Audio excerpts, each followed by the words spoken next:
Good morning students. आज हम business as introduction chapter का नेक्स्ट टॉपिक करने जा रहे हैं, meaning of employment. Meaning of employment के अंदर आप देखेंगे कि हम पहले दो कंसेप्ट कर चुके हैं, बिजनेस कर चुके हैं और प्रोफेशन कर चुके हैं। आज हम करेंगे employment. Employment it refers to that economic activity under which people work for others and receive remuneration in lieu thereof।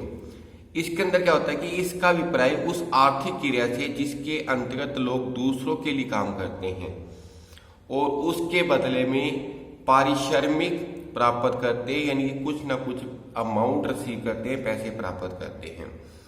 Economic activity इसलिए कहा जाता है क्योंकि ऐसी कोई भी एक्टिविटी जिसका मकसद मनी को अर्न करना होता है उसे इकोनॉमिक एक्टिविटी कहा जाता है। मैं आपको कई बार बता चुका हूं ये, ठीक है। और उसके बाद फीचर्स ऑफ एम्प्लॉयमेंट, इसकी खासियत क्या है, इसकी विशेषता क्या है, हमेशा इसके मीनिंग में से निकलती है। नंबर 1 आता है सर्विस टू अदर्स, दूसरों के लिए सेवा। रोजगार की पहली विशेषता दूसरों के लिए सेवा करना होता है।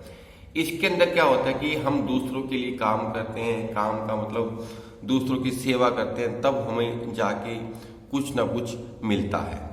नंबर 2 क्या है, पर्सनल सर्विसेज, यानी कि व्यक्तिगत सेवा। कर्मचारी को सेवा समय ही प्रदान करनी होती है, अर्थात वह अपने स्थान पर किसी दूसरे व्यक्ति को नहीं भेज सकता।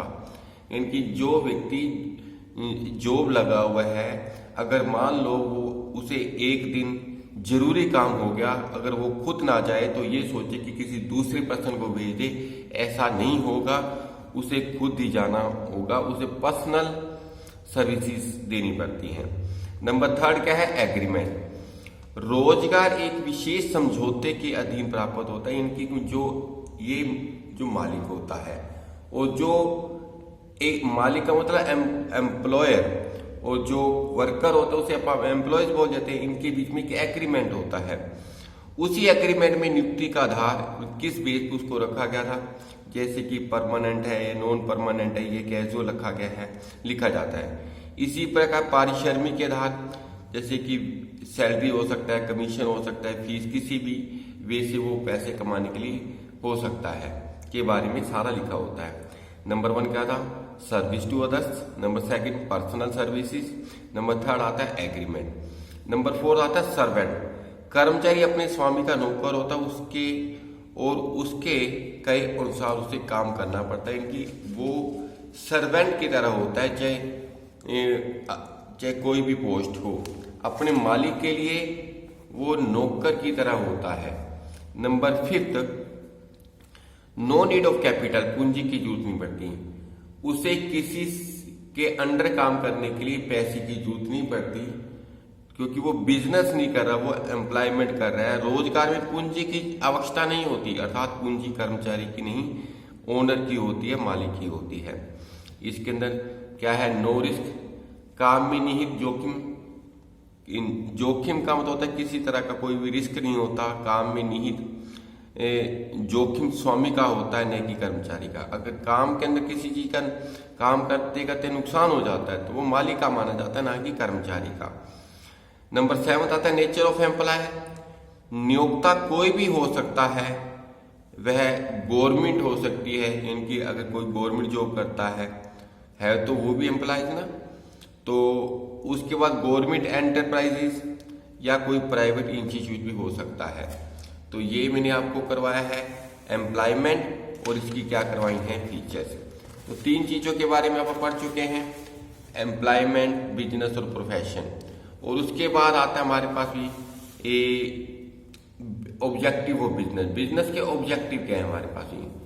तो बिजनेस के ऑब्जेक्टिव की बात करें तो क्या है हमारे पास, वैसे तो ऑब्जेक्टिव को करने से पहले इन जो अपने 3 कंसेप्ट के इनमें डिफरेंस समझ ले तो ज्यादा बढ़िया होगा, सारा क्लियर हो जाएगा। अपन difference between business, profession and employment. सबसे पहले बिजनेस वाला कॉलम दे रखा है, फिर प्रोफेशन वाला, फिर एम्प्लॉयमेंट वाला। सबसे पहला जो बेसिस ऑफ डिफरेंस है वो है कमेंसमेंट बिजनेस। यदि आवश्यक हो तो कुछ वैधानिक कार्रवाई पूरी करके शुरू किया जा सकता है, यानी कि कुछ लीगल प्रोसेस, मतलब कुछ लीगल प्रोसेस होता है, ये कुछ उनकी बातों को मानना पड़ता है तब ये शुरू किया जा सकता है। पेशा संबंधित अधिकारी से प्रमाण पत्र लेकर प्रारंभ किया जा सकता है। इनका अगर प्रोफेशन शुरू करना चाहते हैं तो उससे रिलेटेड जो भी ऑफिसर है उससे सर्टिफिकेट लेके शुरू किया जा सकता है। नियुक्ति पत्र से शुरू होता है एम्प्लॉयमेंट, अपने को एग्रीमेंट लेटर मिलता है, फिर आप शुरू कर देते हैं। नंबर सेकंड आता है नेचर ऑफ वर्क। बिजनेस के अंदर सेल परचेज की जाती है, वस्तुओं में सेवाओं को उत्पादन एवं क्रय विक्रय किया जाता है। एक विशेषज्ञ के रूप में व्यक्तिगत सेवाएं दी जाती हैं, यानी कि आप सर्विसेज प्रोवाइड करते हैं। समझौते के अनुसार नियोक्ता द्वारा सौंपा गया काम करना पड़ता है, यानी कि जो अपने को मालिक देता है उसके अकॉर्डिंग अपने को काम करना पड़ता है। नंबर थर्ड आता है इन्वेस्टमेंट। बिजनेस के साइज और नेचर के अकॉर्डिंग अपने को अमाउंट इन्वेस्ट करनी पड़ती है। इसमें प्रोफेशन के अंदर अपने को कम कैपिटल की जरूरत पड़ती है और एम्प्लॉयमेंट के अंदर अपने को कैपिटल की जरूरत नहीं पड़ती। देखो, इन्वेस्टमेंट इसके आकार और प्रकृति के अनुसार पूंजी की जरूरत होती है, इनकी इसका साइज क्या है, इसकी नेचर क्या है। अच्छा, प्रोफेशन के अंदर प्राय कम पूंजी की जरूरत होती है और इसके अंदर पूंजी की आवश्यकता नहीं होती।